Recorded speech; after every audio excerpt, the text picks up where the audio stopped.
राधे कृष्ण आप सभी को। आज हम अति पावन अति फलदायी कामदा एकादशी व्रत की कथा को सुनेंगे। कामदा एकादशी चैत्र माह के शुक्ल पक्ष की एकादशी है। कामदा एकादशी व्रत की कथा को पढ़ने या सुनने से वाजपेयी यज्ञ के बराबर फल मिलता है। श्री कृष्ण के प्रिय सखा अर्जुन ने कहा, हे कमल नयन, मैं आपको कोटि कोटि नमन करता हूँ।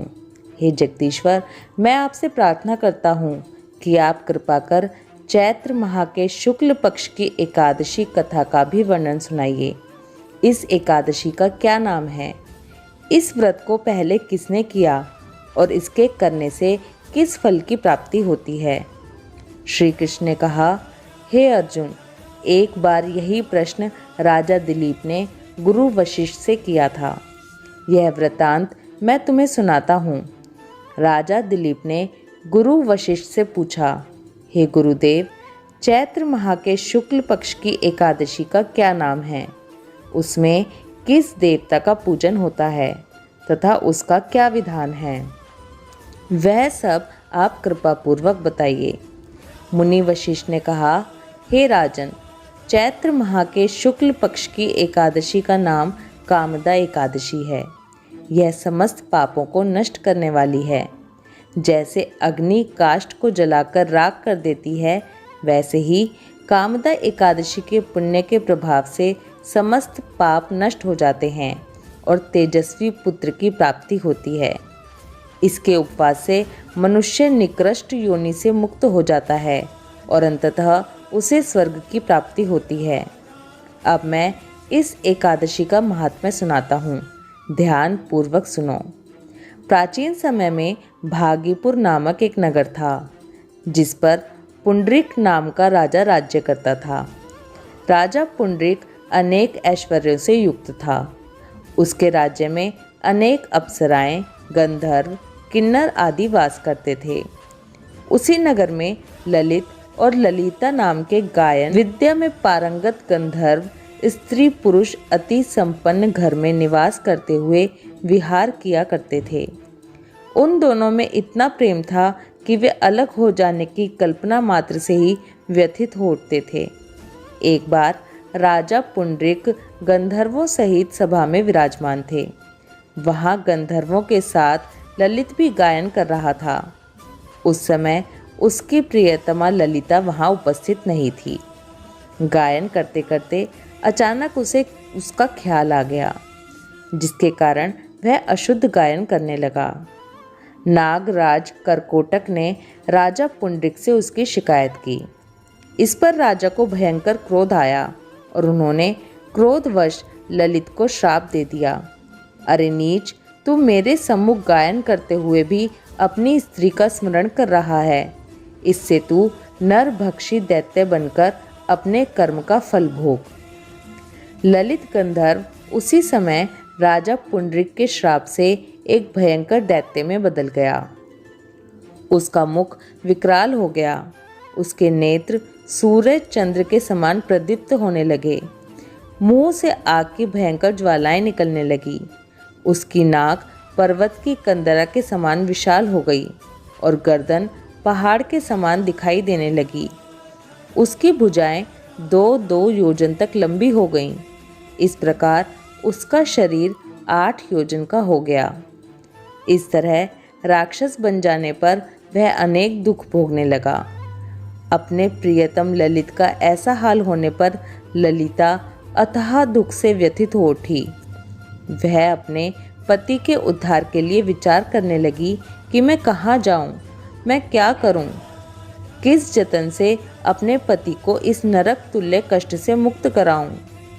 राक्षस बना ललित घोर वनों में रहते हुए अनेक प्रकार के पाप करने लगा। उसकी स्त्री ललिता भी उसके पीछे पीछे जाती और उसकी हालत देखकर विलाप करने लगती। एक बार वह अपने पति के पीछे पीछे चलते हुए विंध्याचल पर्वत पर पहुंच गई। उस स्थान पर उसने श्रृंगी मुनि का आश्रम देखा। वह शीघ्रता से उस आश्रम में गई और मुनि के सामने पहुंचकर दंडवत प्रणाम कर विनीत भाव से प्रार्थना करने लगी। हे महर्षि, मैं वीर धनवा नामक गंधर्व की पुत्री ललिता हूँ। मेरा पति राजा पुंडरीक के श्राप से एक भयंकर दैत्य बन गया है। उससे मुझे अपार दुख हो रहा है। अपने पति के कष्ट के कारण मैं बहुत दुखी हूँ। हे मुनि श्रेष्ठ, कृपा करके आप उसे राक्षस योनि से मुक्ति का कोई उत्तम उपाय बताइए। समस्त वृतांत सुनकर मुनि श्रृंगी ने कहा, हे पुत्री, चैत्र माह के शुक्ल पक्ष की एकादशी का नाम कामदा एकादशी है। उसके व्रत करने से प्राणी के सभी मनोरथ शीघ्र ही पूर्ण हो जाते हैं। यदि तू उसके व्रत के पुण्य को अपने पति को देगी तो वह सहज ही राक्षस योनि से मुक्त हो जाएगा और राजा का श्राप शांत हो जाएगा। ऋषि के कहे अनुसार ललिता ने श्रद्धा पूर्वक व्रत किया और द्वादशी के दिन ब्राह्मणों के समक्ष अपने व्रत का फल अपने पति को दे दिया और ईश्वर से प्रार्थना करने लगी, हे प्रभु, मैंने जो यह उपवास किया है उसका फल मेरे पतिदेव को मिले, जिससे उनकी राक्षस योनि से शीघ्र ही मुक्ति हो। एकादशी का फल देते ही उसका पति राक्षस योनि से मुक्त हो गया और अपने दिव्य स्वरूप को प्राप्त हुआ।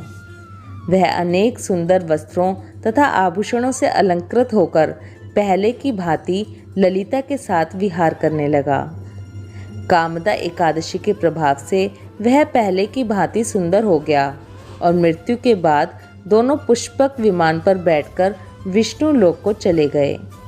हे अर्जुन, इस उपवास को विधान पूर्वक करने से सभी पाप नष्ट हो जाते हैं। इस व्रत के पुण्य से मनुष्य ब्रह्म हत्या इत्यादि के पाप और राक्षस आदि योनि से मुक्त हो जाते हैं। संसार में इससे उत्तम दूसरा कोई व्रत नहीं है। इसकी कथा व महात्म्य के श्रवण करने से अनंत फलों की प्राप्ति होती है।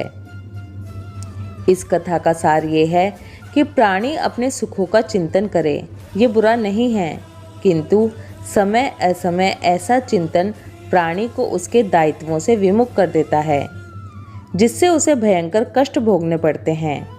गंधर्व ललित ने भी राक्षस होकर निंदित कर्म किए और कष्ट भोगे, परंतु भगवान श्री हरि की अनुकंपा का कोई अंत नहीं है। कामदा एकादशी व्रत कथा और महात्म्य समाप्त। कामदा एकादशी व्रत कथा सुनने के बाद एकादशी माता की आरती जरूर करें, विष्णु सहस्रनाम का पाठ करें और विष्णु चालीसा का भी पाठ करें। ओम नमो भगवते वासुदेवाय नमः। राधे कृष्णा।